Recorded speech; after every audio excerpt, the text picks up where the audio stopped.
अब अगर अखबार के कालमों से निकाला जा सकता है उनको, और बड़ी बड़ी खबरें छापने से निकाला जा सकता है, तो फिर ठीक है, फिर इमरान खान जा रहे हैं। अभी इस वक्त कोई बात कुछ कहना मुश्किल है। ठीक, अभी कोई ऐसे आसार नहीं है कि वो जा रहे हैं। अनपॉपुलर हो रहे हैं, यस अनपॉपुलर हो रहे हैं। पेट्रोल की कीमत बढ़ी है और बढ़ेगी, महंगाई बढ़ी है और बढ़ेगी। कोरोना का तो एक तूफान आ रहा है कराची से, तो उससे मसाइल पैदा होंगे। लॉकडाउन, स्मार्ट लॉक, अल्लाह करे मेरा अंदाज़ा गलत हो, स्मार्ट लॉकडाउन का तो सिलसिला शुरू हो जाएगा, और कराची में तो शुरू हो जाना चाहिए। 39% पे अगर पहुंच गया है, तो इसके बावजूद भी अगर बंद नहीं कर रहे, वो कह रहे हैं वज़ीर आला साहब नज़र रखी हुई है। नज़र क्या कहने जी, नज़र रखी हुई है। पिछली दफा और तैयारियां कर रहे हैं लॉन्ग मार्च की कोरोना में, सुभान अल्लाह। सही, ठीक है। लेकिन हारून साहब चलिए, ये तो बयानिया जोर पकड़ गया, बल्कि समझ आ गई है नून लीग के अपने अंदर के लोगों को कि अब नवाज शरीफ साहब जब तक सजा उनकी है वो वापस नहीं आएंगे, इसलिए बहाना बनाया जा रहा है कि उनके मौलजीन जब कहेंगे वो वापस आएंगे। तो कुछ 4 बंदों के नाम आपको पता है जो अपने लिए कोई डील मांग रहे थे? ये फवाद चौधरी साहब ने इंकशाफ किया कि 4 लोग अपने लिए डील मांगने गए थे कि कुछ हमारे बारे में सोचें। को पता है आपको कौन है वो लोग? शहबाज गिल ने, शहबाज गिल साहब की स्टेटमेंट अलग है, फवाद चौधरी साहब ने तो ये इंकशाफ किया कि अपने लिए डील मांगने गए। नहीं, वो 4 आदमी जो, मुझे नहीं पता कौन है, लेकिन 4 आदमी जो मुस्लिम लीग में मैटर, नून लीग में मैटर करते हैं, वो तो नवाज शरीफ हैं, शहबाज शरीफ हैं, और मोहतरमा मरियम नवाज हैं, और हमजा शहबाज हैं।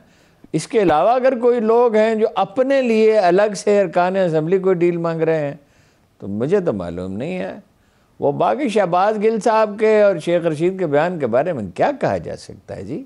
हो सकता है वो प्रोपेगेंडा का हिस्सा हो, जिस तरह के एहसन इकबाल और मौलाना फजलुर रहमान और बहुत से दूसरे लोग जो हैं, वो तो कोई 2-2.5 साल पहले भेज चुके थे इमरान खान को घर में। इसी तरह ये जो अहले दरबार हैं, इनके बयानात के बारे में आप हतमी तौर पे आप क्या कह सकते हैं कि इसमें कोई सच्चाई का एलिमेंट है या नहीं? हो भी सकता है, अच्छा, मगर मैं कह नहीं सकता। ठीक है। हारून साहब, शेख रशीद साहब ने जो तहरीक अदम एतमाद की फिर से बात की है, ठीक है, वो मुल्क के वज़ीर दाखिला है, उनके बयान को अहमियत दी जानी चाहिए, मगर वो कहते हैं इसमें भी कामयाब नहीं होंगे। इसी मामले को लेकर मौलाना फजलुर रहमान कह रहे हैं कि इस्टेब्लिशमेंट को अपना हाथ उठाना चाहिए, या आपको लगता है कि KPK के दूसरे मरहले की वजह से मौलाना साहब इस किस्म की स्टेटमेंट्स दे रहे हैं? नहीं, वो तो नफसियाती जंग है ना, वो तो इस तरह की स्टेटमेंट्स तो आती रहेंगी, इस तरह के कालम भी छपते रहेंगे, इस तरह के तज्जिए भी होते रहेंगे, इस तरह के प्रोग्राम भी होते रहेंगे, लेकिन ज़मीनी हक़ाइक़ क्या हैं? यानी 6 महीने से बार बार मेरा ख्याल है कोई 3 दर्जन 4 दर्जन मरतबा तो ये सवाल आपने मुझसे पूछा है, और हर बार मैंने कहा कि इस वक्त तो कोई ऐसी सूरत हाल नहीं है, और हर बार हमारा अंदाज़ा दुरुस्त साबित हुआ है। अंदाज़ा है ना जी, ज़राए पे हमें इन्हिसार करना होता है मालूमात के लिए। अब अगर कोई लोग, ये देखिए जंग में होता है ये कि ये क्रिकेट के मैच में होता है कि हम जीत जाएंगे, लाजमन जीत जाएंगे, एक माहौल पैदा करने की कोशिश की जाती है। उसी तरह सियासत में भी होता है कि हम जीत रहे हैं और हम आ रहे हैं बरसर इक़्तिदार, और ये मैंने तो आपको यहाँ तक बता दिया कि मुकदमात तक तैयार कर लिए हैं जी। और वो जाहिर है ये सारी नफसियाती मशक किस लिए की जाती है? दबाव डालने के लिए। दबाव में वो रहेंगे, दबाव उन पर रखा जाएगा, और अल्लाह के फजल से अपने कारनामे भी ऐसे हैं ना। देखिए ना, मरी में यानी महकमा मौसमियात वार्निंग जारी कर रहा है, सबको पता है, और कोई किसी ने परवाह नहीं की। अब वो तो जिम्मेदारी उन्होंने फिक्स की है कुछ लोगों पे, लेकिन दर हकीकत तो किसी को कोई फिक्र नहीं थी। वज़ीर आला ने कोई इजलास ही नहीं बुलाया, ऐसे थोड़ी होता है। वो तो अपना बंदोबस्त अगर करेंगे तो इमरान खान साहब खुद ही करेंगे। ख़ास तौर पे जो मीडिया के साथ उनका रवैया है, यानी जितना उसको तंग किया जा सकता है, जितना उसका रोल कम किया जा सकता है वो कम किया जाए, और साथ साथ ये कहा जाए कि जितनी आज़ादी पाकिस्तान में इतनी कहीं नहीं। 2 बयानियाँ बड़े दिलचस्प हैं उनके। एक ये कि जितनी आज़ादी पाकिस्तान में है कहीं नहीं, आपको भी पता है कितनी आज़ादी और हमें भी पता है कितनी आज़ादी है। और दूसरा ये कि पाकिस्तान दुनिया का सबसे सस्ता मुल्क है। अरे भाई ओ अल्लाह के बंदो, ओ भाई आमदन कितनी है?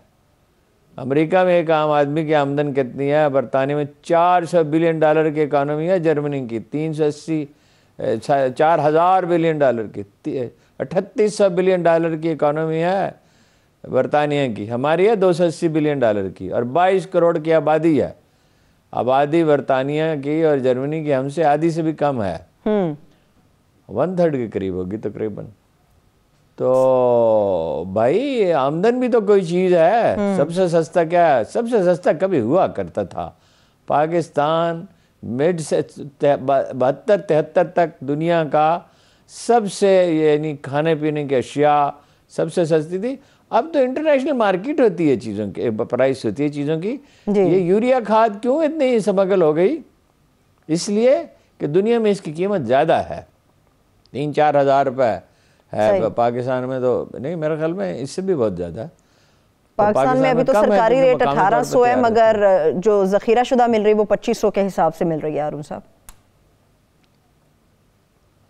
1800 भी नहीं है, 1850। अच्छा, मगर 2500 रुपये पंजाब में मिल रही है और 3000 रुपये सिंध में। सिंध में तो एक हर चीज़ पे एक जरदारी टैक्स भी तो होता है ना। नहीं अरुण साहब, सिंध में चूहे भी तो बहुत ज़्यादा है ना, अक्सर चीज़ें ख़राब कर देते हैं, खा जाते हैं, ये भी मामलात है ना सिंध के अंदर। हाँ, चूहे बहुत ज़्यादा। जी बिल्कुल ऐसा ही है। अच्छा हारून, बैक टू द टॉपिक हारून साहब, मुझे चूहे खाद भी खाते हैं। हारून साहब तो खाते हैं, गंदम खा सकते हैं, कराची के चूहे बहुत कुछ खा जाते हैं। एनीहाउ हारून साहब, एक बड़ा अहम सवाल है। नहीं, गंदम तो चूहे खाते हैं, कराची के चूहे सब कुछ खाते हैं हारून साहब। जी जी जी, कराची के चूहे। अच्छा एनीहाउ हारून साहब, सवाल मेरा सुन लीजिए। हारून साहब, ऑपोजिशन एक और बयानिया बना रही है जो बड़ा खतरनाक है। वो ये है कि इमरान खान साहब को इस मुल्क के हवाले से जब वो बात करते हैं, वो कहते हैं कि एक सिक्योरिटी रिस्क है। जब हम किसी शख्स के लिए सिक्योरिटी रिस्क का लफ्ज इस्तेमाल कर देते हैं तो फिर ये तो हमारी सलामती की बात आ जाती है। नहीं नहीं नहीं, वो इमरान खान साहब की हुकूमत जो है उसके लिए एक ही लफ्ज़ है, नाअहल हुकूमत। कोई चीज़ मैनेज नहीं कर सकती। वो फरियाद करते रहते हैं। वो वाजिद अली शाह का एक वाक़या है जी कि वो सांप आ गया, वो कनीज़ों के साथ खड़े थे तो सांप आ गया, तो औरतों ने चीखना शुरू किया, कोई मर्द है, कोई मर्द है, कोई मर्द है। तो वाजिद अली शाह ने भी चीखना शुरू कर दिया, अबे कोई मर्द है, अरे कोई मर्द है, अरे कोई मर्द है। बात यह है कि वो कहते हैं माफिया बन गए। इमरान खान साहब कहते हैं ज़ख़ीरा अंदोज़ी हो गई जी, कार्टेल्स बन गए जी। भाई आपको हुकूमत किस लिए दी गई थी और हुकूमत होती ही किस लिए है? तो भाई कार्टेल्स हैं और माफियाज हैं और ज़ख़ीरा अंदोज़ हैं तो उनके खिलाफ कार्रवाई करें। ठीक, वो आप कर नहीं सकते। खुद उन्होंने कहा कि मुझसे मेरी शरीक हयात ने कहा कि भाई आप ये जो शिकायत कर रहे हैं कि फ़लाँ ख़राबी है, फ़लाँ ख़राबी, तो आप वज़ीर आज़म हैं। तो कहते फिर मुझे याद आया मैं वज़ीर आज़म, भूल ही जाते हैं कि वो वज़ीर आज़म।